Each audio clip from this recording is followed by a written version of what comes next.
Hello, my chosen ones. Danielle Corinne here, back for with another message for you guys. So in today's message, I'm going to talk about your self-healing journey.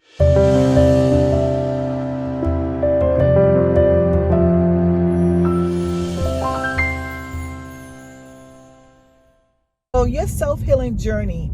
Some people say, you don't need to heal from relationships, or, there's no such thing as healing. But I believe otherwise. I don't know about you, but for myself, I was in a toxic marriage relationships. Actually, I was in a few toxic relationships when I really think about it. I didn't really understand my worth. I didn't understand and really know who I was. So I allowed a certain level of toxicity in my life, to the point where I couldn't take it anymore, and I had to eventually walk away from a couple of relationships. You think I learned the lesson the first time, right? But such is life. Sometimes you need a couple of lessons before you really be like, okay, I got it. But you have to start your self-healing journey, and your self-healing journey cannot be about anybody else but you.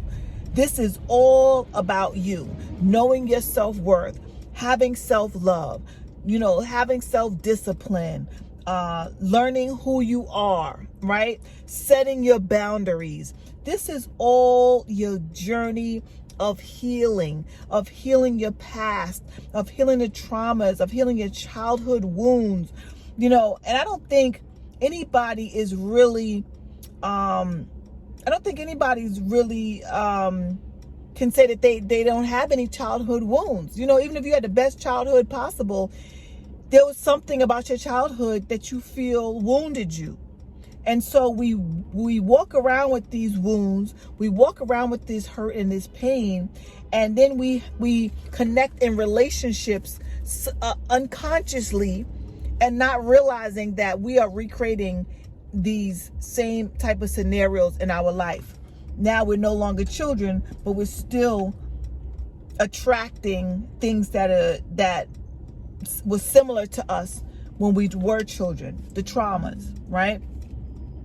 Self-healing journey. It's not something that happens overnight. It took me years, and I'm still on my journey, but it took me years to really come into my own, to really understand my worth and understand, what I deserve, and didn't settle for less. Because once you settle for less, it lowers your self-esteem. It lowers your self-worth. It lowers your standards. And you don't want to settle for less in any area of your life. And I'm talking about relationships. Don't settle for less than you know that you're worth. And that's why you need to work on yourself. That's why you need this self-healing. Because I can sit here and tell you don't settle for less all I want to, right? I could tell you this till the cows come home. But if you don't know what less is, if you're here at the bottom and you're like, well, she's telling me not to settle for less. Well, I think I'm doing pretty good. My man, he's an alcoholic. He's a drug addict. He may not have a home, but we're in love, right? That's because your self-worth is down here. I'm talking about raising your level of self-worth. That's what I'm talking about. Not settling for less than your best. Are you at your best self right now? These are the 3 questions I need you to ask yourself, so that you can know if you are at your best, and that if you have done the self-healing, and if you're doing the self-healing, and if you are at a position in your life where you know your standards. So the first question is, are you your best self right now? Answer that question truthfully. Have you gotten the education that you said you wanted to get? Do you have the job or the business that you said you wanted to have? Are you in a relationship that you want to be in? And I'm not talking about romantic. Maybe it's partnerships, business relationships, your family relationships. Are you at the point in your relationships where your boundaries are set and you don't feel like a people pleaser? Do you have the type of relationships that you desire? Ask yourself that. Are you showing up in your relationships as an individual? right? So the first question is, have you reached that level where you want to, of your best self, right? Your weight loss, your nutrition, your spirituality, your everything, just all around. Are you at your best? Can you really look in the mirror and say, I am 100% proud of you? Or are there things you still need to work on? And if there's things you still need to work on, do you have a checklist of the things that you're working on to see how many of those boxes that you've checked off?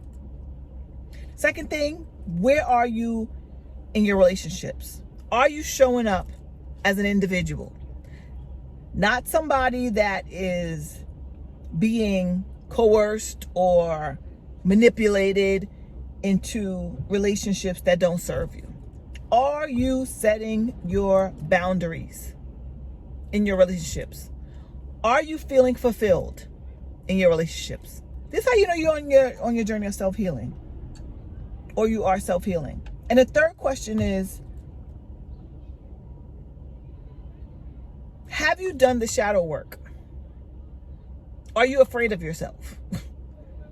Have you embraced your dark side? We all have a dark side. All of us. Just yesterday, I spazzed out on my daughter. Well, not really spazzed out, but it was something that I was telling her over and over and over and over and over and over and over again. And then it came to the point where I said, I'm not talking anymore, so I'm going to take some action. She didn't like it, but hey, that's how you know that you have embraced every part of you. When you can also embrace your shadow side and not feel like you are stepping on anybody's toes, like you shouldn't offend anybody.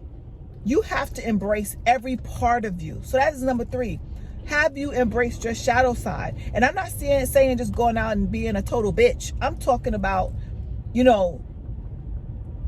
being conscious of how you behave. Because I know some women who are not conscious of how they behave. They fly off the handle at every little thing. They get offended.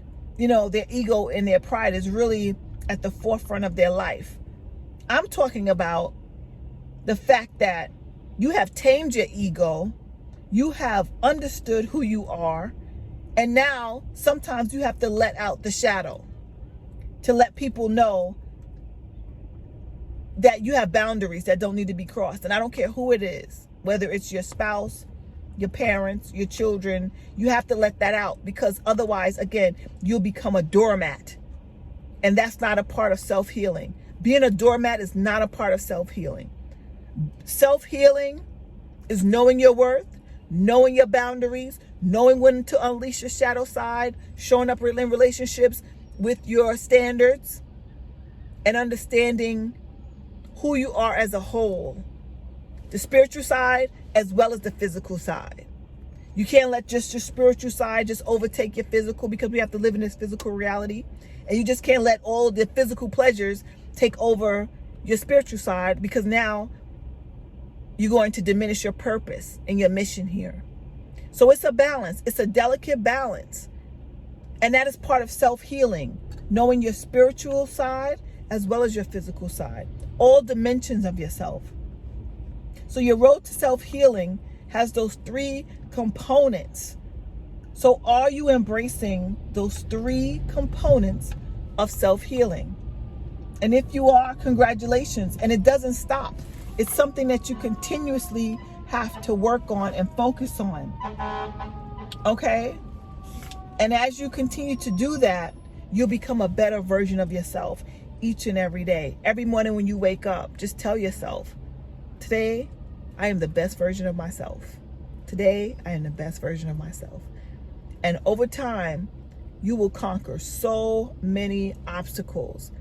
You'll conquer so many barriers that you have no choice but to be the best version of yourself. All right, my friends, I love you guys.